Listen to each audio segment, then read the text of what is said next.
ඉන්ටර්ෆෙරෝන් ගැමා ඒ වලින් තමයි ක්ලාසිකල් පාත් එක යන්නේ ගොඩක් වෙලාවට.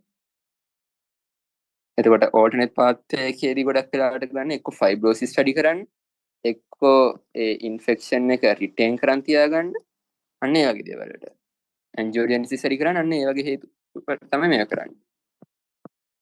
ෆයිබ්‍රෝසිස් කරන්න, ඉන්ෆෙක්ෂන් එක රිටේන් කරගන්න, ඊට පස්සේ ඇන්ජියෝජෙනසිස් ස්ටඩි කරගන්න සහ රීමොඩලින් ටිෂු රීමොඩලින් කියන්නේ කොලජන් වැඩි වෙන කියන අපි ග්‍රැනියුලේෂන් ටිෂු එක ෆයිබර්ස් වෙන එක වගේ දේවල් කොලජන් වැඩි කරගන්න දේවල් අන්න ඒ වගේ දේවල්.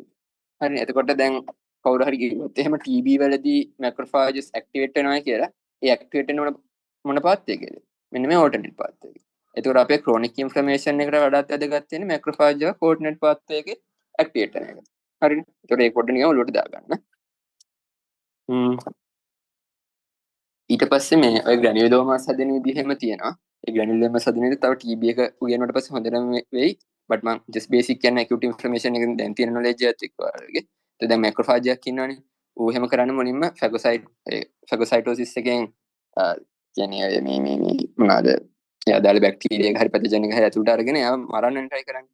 එතකොට දැන් ඔය අර මම කියවනේ මෙහෙම ලයිසෝසෝම් එක එනවා ෆැගොසෝම් එකත් එනවා ඒ දෙන්න ජොයින් වෙලා හැදෙනවා කියලා ෆැගොලයිසෝම් එක. මෙතනදී අර දැන් හිතමු TB වගේ කෙනෙක්ගේ උගේ කැප්සියුල් එකේ තියෙන මයිකොලික් ඇසිඩ්. සහෝගේ ලෝ මෙටබොලික් රේට් එකක් තියෙනවා. ඒතොර ඒ වගේ කෙනෙක් ඉදි මේ එන්සයිම්ස් ඇවිල්ලා එන්සයිම්ස් වලින් ආරක්ෂා වෙන යට විදි දෙකක් තියෙනවා. විදි කිහිපයක් තියෙනවා. ගොඩක් වෙලා මයිකොලික් ඇසිඩ් වලකින් හින්දා. ඒතොර මයිකොලික් ඇසිඩ් වලකින් හින්දා වෙන්නේ ලයිසෝසෝම් එකයි මේක එකතු වෙලා අර ෆැගොලයිසෝම් එක හැදෙන්නේ නැහැ. එතකොට අර මැක්‍රොෆාජ් එක ඇතුලේ මෙන්න මේ TB එක කෙනා අස්සන්ට ඉන්නවා.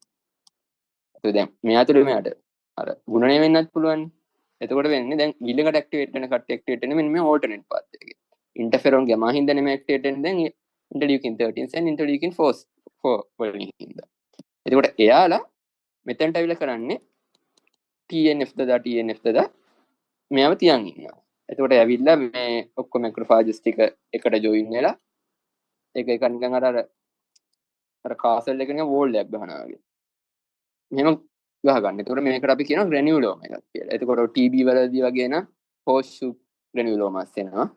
එතකොට මේ ඔක්කොම එකතු වෙලා අර නිකන් හෝෂු එකක් වගේ ෂේප් එකක් කියන හින්දා අර ඒ නියුක්ලියස් ටික මේ අනික මේ එනේවට අපි කියන්නේ එතකොට හිස්ටියෝසයිට්ස් කියලා. හරි. මැක්‍රොෆාජස් කියන්නේ හිස්ටියෝසයිට්ස් කියලා කියන්නේ. ඔය එපිතීඩියෝයිඩ් සෙල්ස් කියලා. ඒ දෙක තමයි කියන්නේ. ඊට පස්සේ මොනවාද ඔයාගේ ෆොරින් බොඩි එකක් වගේ තිබ්බොත් එහෙම just normal විදිහට ඇවිල්ලා මොකද ලොකු ඉන්ෆර්මේෂන් යන්නේ නැහැ නේ. ඔය දිරව ගන්න බැරිලා ඉන්නේ. ඇවිල්ලා අර හෝෂු එකක් හදන්නේ අපි එතකොට කියනවා ෆොරින් බොඩි ග්‍රැනියුලෝම එකක් කියලා. හරි අපි එතකොට දැන් ඒ ග්‍රැනියුලෝමස් හදද්දී කියන්නේ ග්‍රැනියුලෝමැටස් ක්‍රොනික් ඉන්ෆ්ලමේෂන් කියලා. නන් ග්‍රැනියුලෝමැටස් ඒවත් තියෙනවා. ඒතකොට නන් ග්‍රැනියුලෝමැටස් කියන්නේ නිකන් වෛරල් ඉන්ෆෙක්ෂන් එකක්. නන් ග්‍රැනියුලෝමැටස් කියන්නේ වෛරල් ඉන්ෆෙක්ෂන් එකක්. ඊට පස්සේ ඔටෝඉමියුන් ඩිසීසස්, කෙමිකල් ඒවා, නන් වෛරල් ඒවා. අර නන් වෛරල් ඒවා තියෙනවා නිකන් අර ලෙප්‍රොමැටස් ලෙප්‍රසි වගේ. එතකොට අර ලෙප්‍රසි කවුරු හරි කරද්දී ඒක බලමු ලෙප්‍රසි කරද්දී මේ එතකොට ලෙප්‍රොමැටස් ලෙප්‍රසි වගේ තියෙන ඒ වගේ දේවල්.